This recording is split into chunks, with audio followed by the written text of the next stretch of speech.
हुकूमत ने पीटीआई के मुमकिन धरने से निपटने के लिए तैयारियां शुरू कर दी। इस्लामाबाद में सिक्योरिटी सख्त करने का फैसला। इस्लामाबाद पुलिस ने रेंजर्स और एफसी के 9000 एहलकार मांग लिए।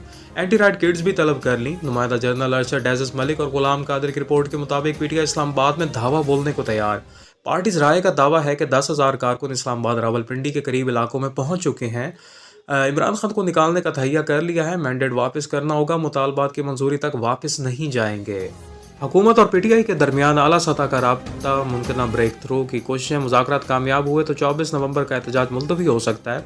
द न्यूज़ के एडिटर इन्वेस्टिगेशन अंसार अब्बासी की रिपोर्ट के मुताबिक किसी मुमकिन ब्रेक थ्रू के लिए हुकूमत की एक अहम शख्सियत और पीटीआई के दरमियान हाई लेवल राब्ता हुआ है। राब्ता मुस्बत था। मुज़ाकरात में शामिल नाम अफसा हुए तो इस्टेब्लिशमेंट और पीटीआई में मुबाहमत की कोशिशें बेकार हो सकती हैं। बुशरा बीबी की पीटीआई इजलास की 9 मिनट की मुबैना ऑडियो सामने आ गई। पीटीआई रहनुमाओं से कहा कि एहतजाज के दिन हर एमएनए एमपी मरकजी जुलूस में शामिल होने से पहले अपने इनफरादी जुलूस की वीडियो बनाएगा। जो रुकने असम्बली सबूत के तौर पर वीडियो बनाकर पार्टी को नहीं भिजवाएगा, इसे पार्टी में चाहे 25 साल हो चुके हों या 30 साल, इसे आइंदा पार्टी टिकट नहीं मिलेगा।